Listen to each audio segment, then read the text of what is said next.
Welcome back to the After Action Review. You know me, I'm Nick Guy, and today we have we are incredibly blessed and lucky to have a couple of fine Americans with us today. As you guys might have heard, we're talking about Sergeant First Class Alwyn Cashe, bona fide American hero. Today is the 15th anniversary of his actions for which he was awarded a Silver Star, and a lot of people have been working really hard with Congress and lobbyists and the National Security Council and the DOD to basically right a wrong that we've seen in the fact that he should have been awarded the Medal of Honor. So we've been doing a lot of great work. A lot of people have been sacrificing a lot to ensure that's happening. But today, I wanted to talk and learn about Alwyn Cashe, the man. We know about what he did in Iraq 15 years ago, but we really don't know a whole lot about Alwyn the father, Alwyn the brother, Alwyn the son. So today we are incredibly blessed to have three of his siblings. We have Cassinel, his sister, Carlos, Tracy, his brothers, and they are coming to us from Oviedo, Florida, their hometown, and an amazing truck has pulled into town with Alwyn's likeness. And guys, thank you so much for making this happen. A lot of people have been waiting a long time to speak with you. So thank you very much. You're welcome. Thank you. Thank you. So just right off the bat, like I said, we don't know a whole lot about Alwyn the man. Can you guys kind of peel back that curtain for us and let us know like the type of person that he was? Okay. Well, my name is Carlos, and Al, of course, my brother. And he was outdoorsman first. He liked fishing. He loved hunting. That was his passion, fishing and hunting every day. That's what he planned on doing when he retired, but that didn't ever happen. He was, out of all of us, he probably most strongest for his family. He loved his brothers and sisters, and he was big on family. And he's just a perfect little brother. He went to the service. I remember the last time I talked to him, I was telling him to be careful and all that, and he was like the stuff he did and the stuff he had been through, he was like one of those soldiers. He could turn it off. When he came home, he wasn't a soldier no more. Once I found out what was, talked to some of the guys who served with him and all the war zone, and I was like just amazed, because I'm like, how could you not talk about that all the time? But he never did. He was a stone cold soldier. He could turn it off like it was a faucet, and he was one of the few people who can. A lot of people bring it back with him and can't shake it. He could shake it. He never, he just was that way. He never talked. When I heard the stuff of the people who actually served him and was there at the time he died, I couldn't believe it. I'm like, how could you go through stuff like that for years and never talk about it? And that's my brother.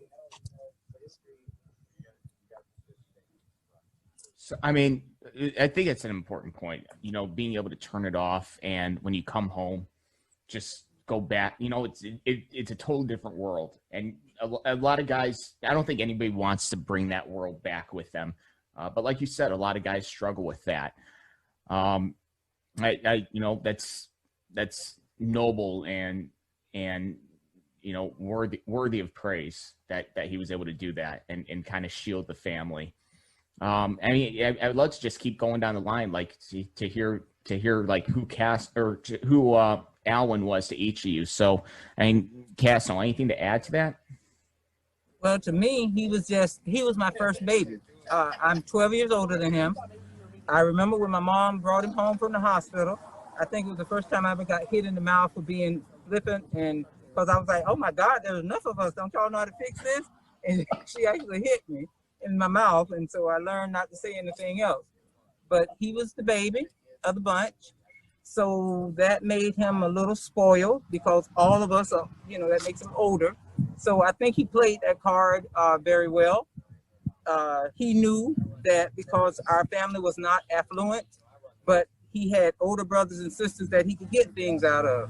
you know, bicycles, money, clothes. So that's what we did, because by the time Al got up to some size, he was actually, I mean, our dad had actually passed. So Al had no vivid memories of him. I do remember Al from a little boy. I was at Jackson Heights Jackson Heights Elementary School, excuse me, here in Oviedo. And I remember my teacher saying, "Where's Al?" And I was like, "What do you mean, where's Al?" She was like, "Al's supposed to be in first grade." And I was like, "No, Al's home. He home with the babysitter. Mama went to work, Dad went to work." And I told my mom that evening that what the teacher said, and she was like, "No." But she got dressed the next day. She didn't go to work. She got dressed the next day and went out to the school. And sure enough, Al was supposed to be in first grade. So he went to first grade, and that's just how small Oviedo was when we were coming up. I mean, where I'm standing now, where the truck is, all this was woods. This was dirt. He was just with my brother Carlos and my brother Curtis. You know, they were younger than him, but older than him, I'm sorry. But he would try to follow them, you know, and do what they did. So I think he learned early to be rambunctious and challenging from them, because he always wanted to hang with his big brothers, you know. So he did the crazy stuff. Like, we jumped off of houses for sport, and they would wrestle. I remember all that stuff. They would wrestle and beat each other up. And he was a scrawny kid, so he'd always lose because they were older. But he'd hang in there, you know, and that's what I remember about my brother coming up. I mean, we didn't take a lot of pictures because, like I say, we were not affluent, and you always think you have time for that. Well, time didn't pan out that way. So that's the way I saw him. It may have been different from my older brother here, Tracy, who was much older than all of us. So I'll let him speak.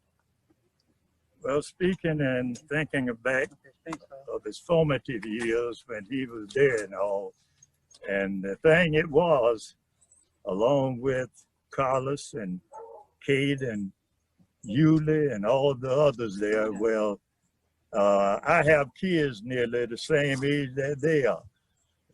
And but one thing about it, as she said, we always had that closeness one to the other. And by him being the last, I had a son about the same age he is. His name is Al Cash, and he was Al. But anyway, he used to try to lift him up, just show you about how protective he was in his youthful days and how the Lord instilled things in people about looking out for others. He would try to lift him up when he was just walking himself and he was crawling. And he'd try to lift him up, and they'd say, "Al, you're not large enough to pick him up," but he'd try to pick him up. And although I have children that is older than him, all of them had to call him uncle. He insists on them calling him uncle instead of just Al. And that's the type of individual. He took on responsibilities from day one as far as individuals was concerned around him. And whatever, when the incident happened and I was told about it, I knew what happened, because that was Al. He felt that if they were under his command, he was responsible for them, and he acted in that way. And I'm just so, I was just put at ease when, although I lost a brother, when I looked at him, and I have this mask on, I just take it off temporarily just to mention this point I'm talking about. But his beard was sort of like mine. And when I seen him and I looked at him and I thought about the boys in the fire, the Hebrew boys, and how the Lord quenched it, his beard wasn't even tarnished. The fire went up as far as his neck, but the other part of his body, his face and all, we could see him, and he looked just like our brother Al taking a nap.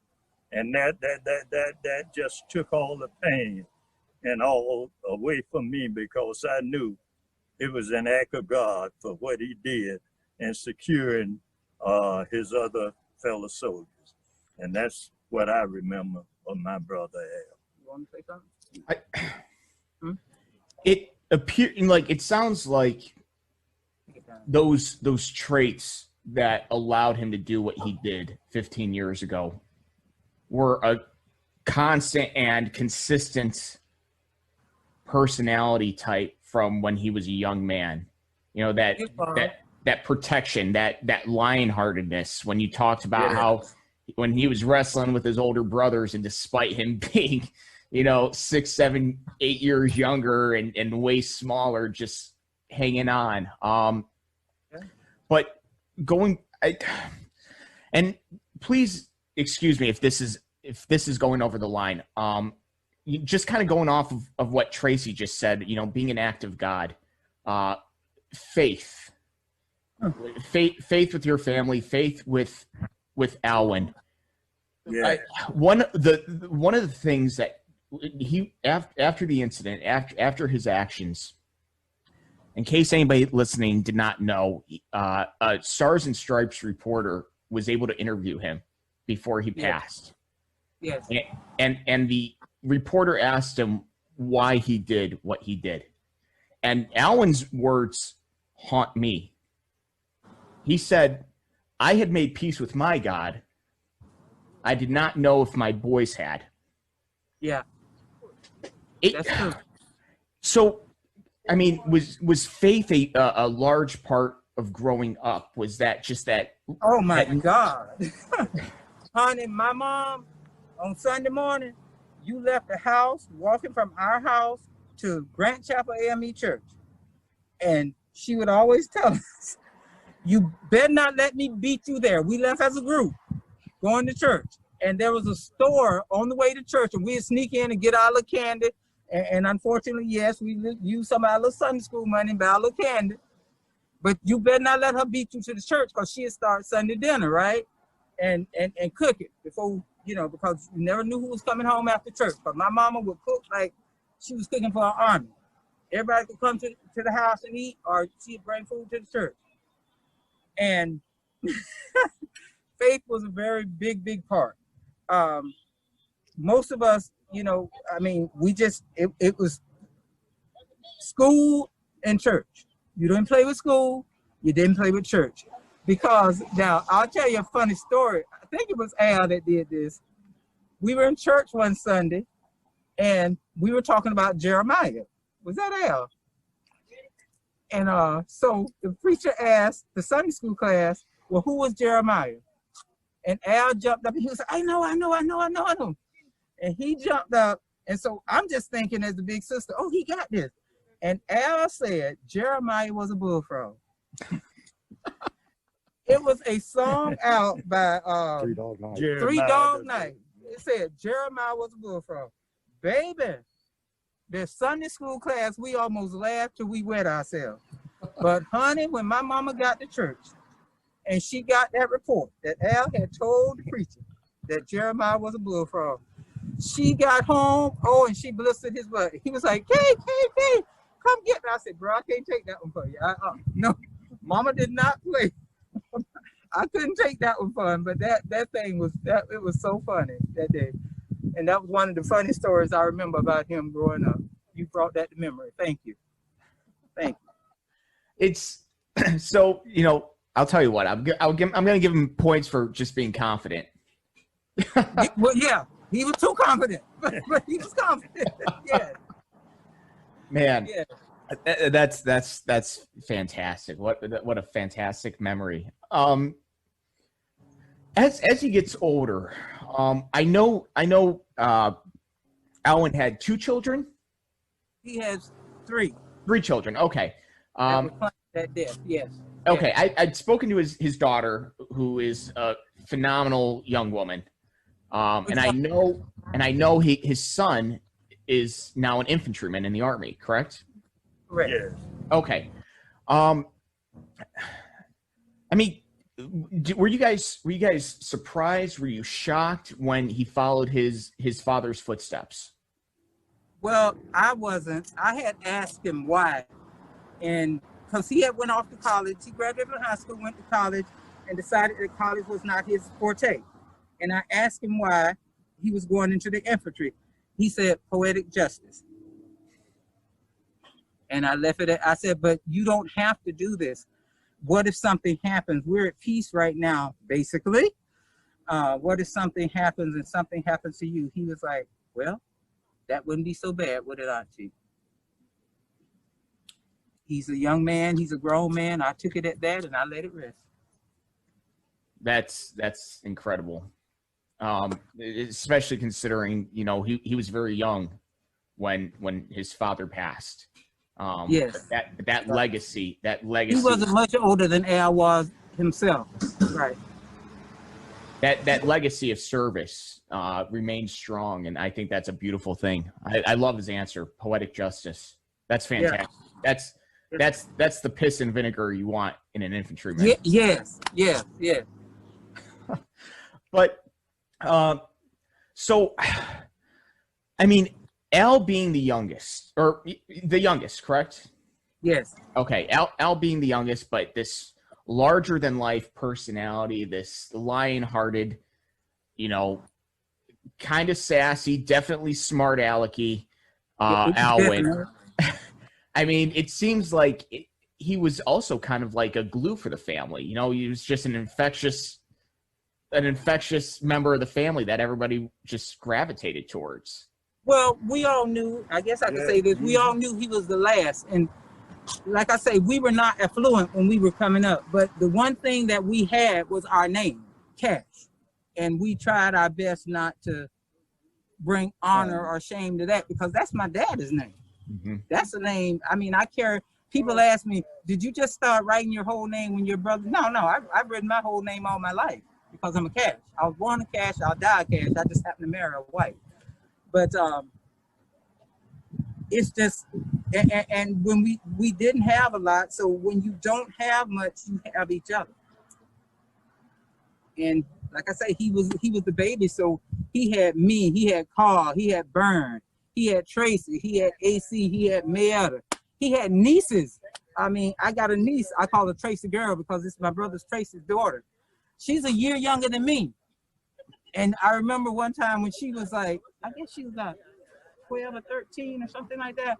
And she said, Al, and he said, it ain't Al, it's Uncle Al. And she said, okay, Uncle Al, then give me $1. I mean, he was a baby. And he didn't have no dollar to give us, but he wanted that Uncle Al. You know, so it was just, you know, we just grew up like that, and we just gave what we gave of each other because we had nothing much other than that to give until Tracy got old. And you know, when me and his daughter was both up at Florida State, if he sent her, he'd send me. You know, we were just a year apart, so that's just the way family does. That's the way we were raised. I love that. I love that. That's a great thing. I love when families are just that close and you have that connectivity and you have that, you know, very Tracy. Clear love. Tracy. Yeah. She just rounded the corner. The person that we were talking fantastic. About. You tell him about that, Uncle. It's on Zoom. It's a Zoom meeting. This is Guy Nichols. He wants to know about your Uncle Al. Hello. Tell him who you are. Hi, how are you, ma'am? Hi, how are you doing? I'm doing well. Thanks for asking. Yeah, yes. So I was just asking everybody, you know, I wanted, you know, I wanted to learn about Alwyn the man, Alwyn the brother, Alwyn the uncle, you know, so, you know, we're kind of going down the line and sharing stories. I was just wondering if, you know, if there were any stories or any memories that help kind of humanize this line of a man. You know, we have this idea, especially in the veteran community, because we know what he did, we know his actions, but I want to kind of humanize him and see the type of guy that he was. Well, I kind of was one. I was a niece that was much older, and I used to tease him a lot. So, relentlessly. So I was bad about that, and I have more childhood memories of him than adult memories because he left. So it was so he always tried to entertain us when we came to visit, and he had this he would always do headstands. He'll flip over. He had this little flat part of his little head, And he would, I'm sorry, he had a cute little flat head. So he would flip over and do little headstands and try to entertain us while we were visiting, right? So I would always mess with him because since he was my uncle, I was like, Uncle, give me some money, give me some money. He like looking at me like, why you asking me for money? I don't know, money. I'm like this young little boy. So he was so sweet. He was just a sweet person. And we loved him very much. So I'm more of a teaser. I was more of a teaser than anything with him. So, but we call him Top Cat. I love it. He didn't like me calling him uncle. Oh no, he did not like that at all. No, he didn't like you calling him Al. He wanted didn't you like- to call him uncle. Yeah, he used to tease me. So, oh well. As he got older, he thought he could be called uncle. But I'm like, I'm older than you. Okay. So we had good memories. Good memories. Yeah. So That's fantastic. Again, I can't say this one. I'm so happy I was able to connect with you guys and hear these stories, because sometimes it is just like the little stories that kind of round out the person. yes, yes.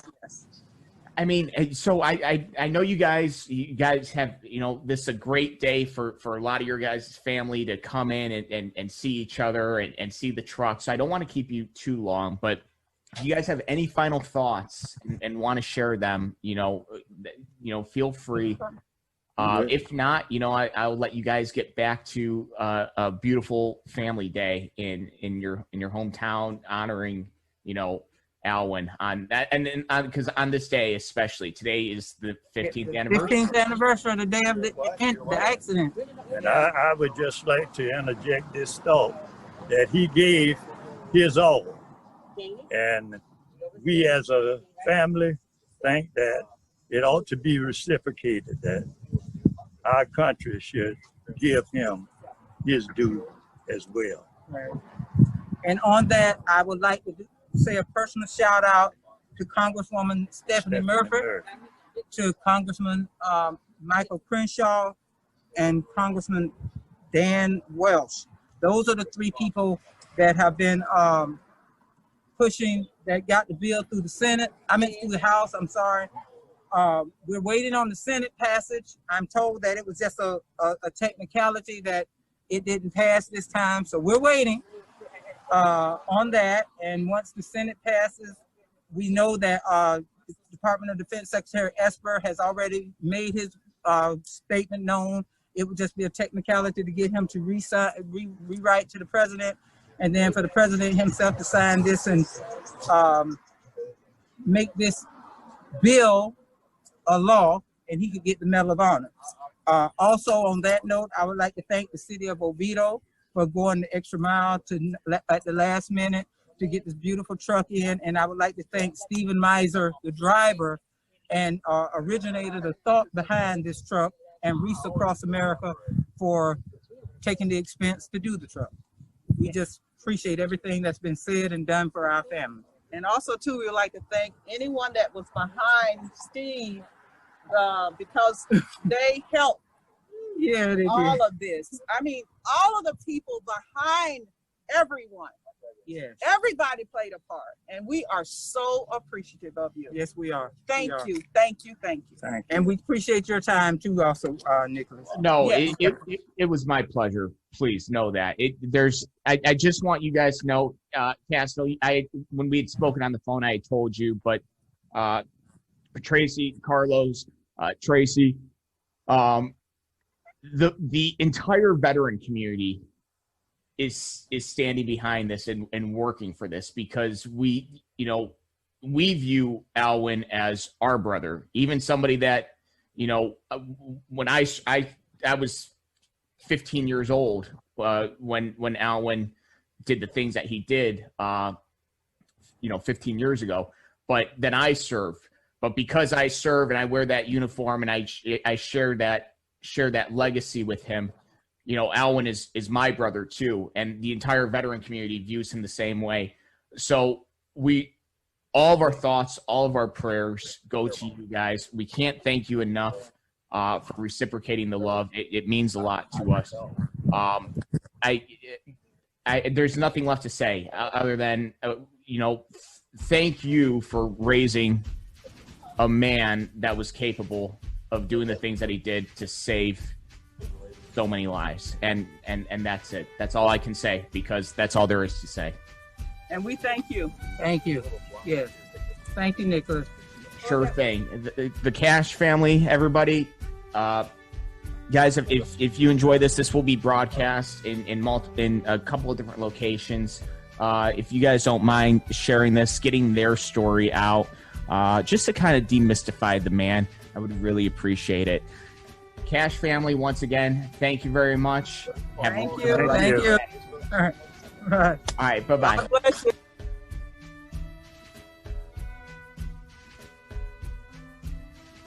Scripture teaches us that there is no greater love than to lay down your life for your friends. On October 17, 2005, in an Iraqi province north of Baghdad, Sergeant First Class Cash made the ultimate expression of love. Disregarding his personal safety and enduring unimaginable pain in order to save multiple soldiers under his command from their burning vehicle after it hit an improvised explosive device. His actions that fateful day were so remarkable that they almost defy description. Words like courage and bravery do not seem adequate to fully capture the deeds this soldier performed. The actions that Sergeant First Class Cash took resulted in his death, as he must have known they would. After his passing, Sergeant First Class Cash received the Silver Star, the third highest combat award that the Army confers. Over the past years, there has been a passionate, painstaking, and patient effort to have Sergeant First Class Cash's Silver Star upgraded to the Medal of Honor. Notably, this effort has been led by the battalion commander who nominated him for the Silver Star. This individual, now a 2-star general, came to believe that he deserves the highest award for valor that our nation bestows. I strongly agree with this conclusion. But right now, I want to talk not about medals, but about the man himself, because that's what matters the most. Alwyn was born in 1970 in Sanford, Florida, and was raised in Oviedo, attending Oviedo High School. He was the youngest of 9 children, 5 girls and 4 boys. The family didn't have much money, but they had plenty of pride. And when Alwyn was just 6, his father passed away. Alwyn's mother, Ruby May, worked long hours at demanding jobs, working on an assembly line and later as a custodian at Florida Tech, since renamed the University of Central Florida. One of Alwyn's sister, Cassinal, who is now an ICU nurse, describes her brother as the baby of the family, rambunctious, a little spoiled by the siblings, and, of course, deeply loved. She remembers buying him a 10-speed bike so he wouldn't be different from the other kids in the neighborhood and how happy he was. Alwyn enlisted in the military after high school. Cassinal told us it had a transformational effect, turning this aimless boy into a resolute man, the civilian into a soldier. And not just any soldier, but a soldier's soldier, a tough-as-nails infantryman, and an old-school leader in the best sense of the term. As Cassinal put it, Alwyn bled Army green right from the start. The Army gave him a second family with even more brothers and sisters, bound together by the American flag on their uniform and the events they experienced and endured together, from boot camp to combat. On October 17, 2005, Alwyn, now Sergeant First Class Cash, was on his second deployment to Iraq.